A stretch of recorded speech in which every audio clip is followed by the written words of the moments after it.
जंग जीतने के लिए 3 चीजों की बहुत अहमियत होती है, गैरत, ईमान और अकल। लेकिन यकीन कीजिए पाकिस्तानी कौम यानी आप इन तीनों चीजों से खाली हैं। आज मैं आपको मायूस नहीं करूंगा, बल्कि आप लोगों को हकीकत दिखाऊंगा, आप लोगों को आईना दिखाऊंगा। आप लोग वो कौम है कि जिनके इंतहाई संगीन और परेशान कुन हालात में जब आपकी शहरत काटी जा रही थी, तब भी पाकिस्तान के यूट्यूब पर ट्रेंडिंग में ड्रामे और गाने थे। क्या गज़वा हिंद की पेशनगोई इस कौम के लिए की गई थी कि जिसकी 80% आबादी हराम खाती और कमाती है, जिनके पेट में हराम होता है, जिस कौम की 90% आबादी झूठ बोलती है, गाहक को चीज की खामियां और नुक्स बताए बगैर बेच देती है और इसको अक्लमंदी समझती है, जिस कौम की बेटियां टिकटॉक पर नाचती हैं और इस कौम के शाहीन उन्हें बड़ी खुशी से देखते हैं। और यही बेटियां और बेटे जब वालिदैन बनेंगे तो सिवाय नाचने वालों के और क्या पैदा करेंगे, और ये माएं क्या तरबियत करेंगी। हकीकत तो ये है कि बेगैरत हिंदू और यहूदी नहीं, बेगैरत आप हैं। आप पाकिस्तानी बेगैरत हैं। आप लोग वो कौम हैं जो वैसे तो सारा साल इमाम हुसैन के मुकद्दस नारे लगाती रहेगी, लेकिन जब वाकई में कश्मीर मैदान करबला बनेगा तो सारी कौम वही कूफा वाले बन जाएंगे जिन्होंने इमाम हुसैन से कहा था कि आप आए, हम आपका साथ देंगे, लेकिन जब वक्त आया तो कोई अपने घर से नहीं निकला। फिर ये लोग तालिबान की मिसालें देते हैं कि तालिबान के पास कुछ भी नहीं था, कोई असबाब नहीं थे, लेकिन अल्लाह ने उन्हें फिर भी फतह दी। मुझे हैरत है कि ये किस मुंह से तालिबान की बात करते हैं। तालिबान को अल्लाह ने फतह दी थी तो उनकी गैरत, उनके ईमान, उनके तवक्कल, उनकी जिद्दोजहद, उनकी कुर्बानियों, उनके अज़म, उनके इस्तक़लाल और उनकी जिहाद की बिना पर। ना तो उनकी बेटियां टिकटॉक पर नाचती थीं, ना उनके बेटे गेम ऑफ थ्रोन्स और गानों और फिल्मों के शदाई थे, ना वो हराम खाते थे और ना ही वो नमाज कज़ा करते थे। कश्मीरी तो बेवकूफ है कि उन्होंने इस कौम से सारी उम्मीदें लगाई हुई हैं, जिस कौम के नौजवान मुजाहिद भी हैं और मुफ्ती भी हैं, लेकिन सिर्फ फेसबुक, ट्विटर और इंस्टाग्राम के। बल्कि लोग नौजवानों को और इस यूथ को बहुत सराहते हैं, कहते हैं कि ये पाकिस्तान का एसेट है, लेकिन मैं ये कहता हूँ कि ये नौजवान लानत है। इस वक्त पाकिस्तान की तकरीबन तमाम यूनिवर्सिटीज फहाशी, फहश गोई, गलाजत, नशा, इश्क माशूकी का अड्डा बनी हुई है। इन नौजवानों ने इस्लाम को मजाक बना दिया है। इन्हीं नौजवानों ने मॉडर्निज्म के नाम पे फहाशी और बेहयाई को रिवाज दिया है। हर लड़की आजकल टाइट्स पहन के फिरती है। इस्लाम और तहजीब का कोई नामो निशान ना यूनिवर्सिटीज में है, ना कॉलेजेस में।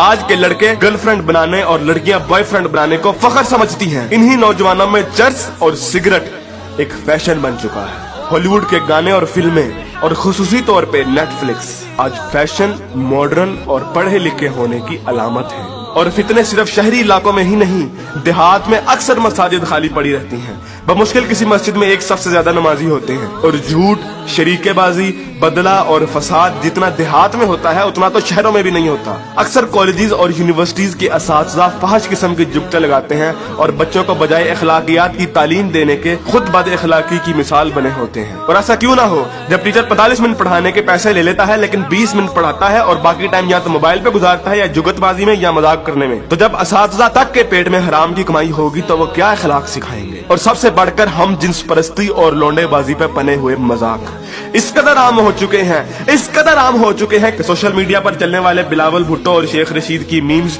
इस कदर आम हो गई हैं कि जैसे ये कोई मसला ही नहीं, जैसे ये कोई खिलाफे इस्लाम, खिलाफे तहजीब कोई बात ही नहीं। ये फितना मजाक मजाक में इस कदर आम हो गया है कि अब तो कोई स्कूल, कोई कॉलेज, कोई यूनिवर्सिटी से मुस्तस्ना नहीं। जिस कौम के बच्चे 12-12, 13-13 साल की उम्र में स्कूलों से ही फहाशी और पोर्नोग्राफी के मरीज बन जाते हैं, तो क्या वो हवस के पुजारी नहीं बनेंगे? ऐसी जगह ज़ैनब जैसे केस सामने नहीं आएंगे तो और क्या होगा? मुझे हैरत होती है कि हर बंदा मीडिया को तनकीद का निशाना बनाता है, हर बंदा मीडिया को फहाशी का असल कसूरवार ठहराता है, लेकिन खुद को कोई जिम्मेदार नहीं ठहराता, जो उस मीडिया को बड़े शौक और बाकायदगी से देखता है और उस मीडिया को अरबों रुपए का बिजनेस भी देता है।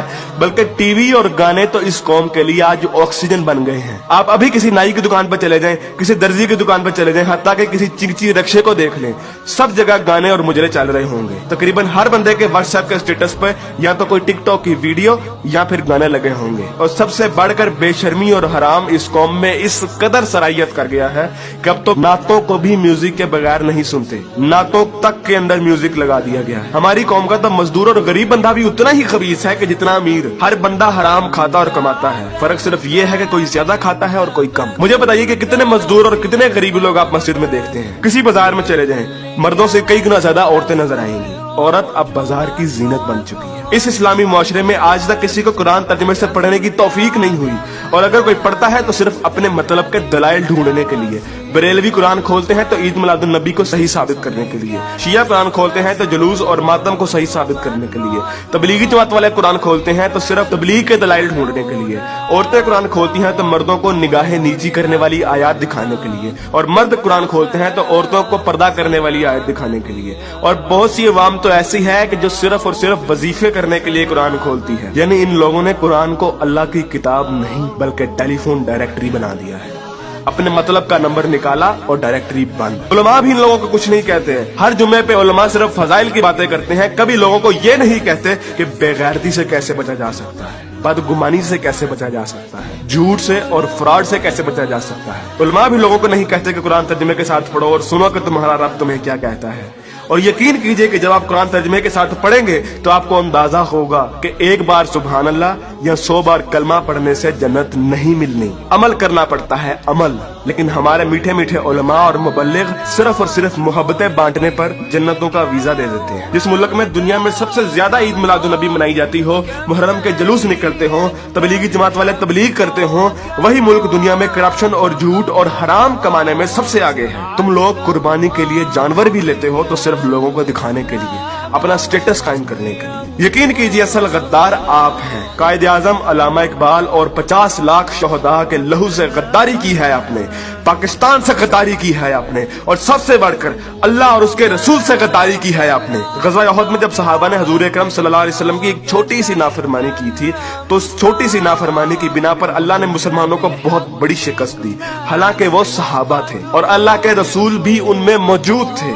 लेकिन आज आप लोग ये कहते हैं कि अगर जंग हुई तो आसमान से फरिश्ते उतरेंगे कतार अंदर कतार। तो पहले अपने अमाल और अपनी औकात देखिए और फिर बात कीजिए। ऐन मुमकिन है कि आप लोगों को इस तकरीर का कोई असर ना हो, क्योंकि जिस पेट में हराम, जबान पे झूठ, कानों में गाने और आंखों में हवस भरी हो, उन दिलों पर हक की बात असर नहीं करती। मैंने कभी इतनी बदतमीजी और सख्त अल्फाज से बात नहीं करनी थी, लेकिन यकीन कीजिए मैं बहुत मजबूर हूँ साफ साफ अल्फाज में अपनी कौम को उनकी हैसियत दिखाने के लिए कि असल में बदनामी के जिम्मेदार आप लोग खुद हैं, कि असल में जलालत आप लोगों ने खुद खरीदी है।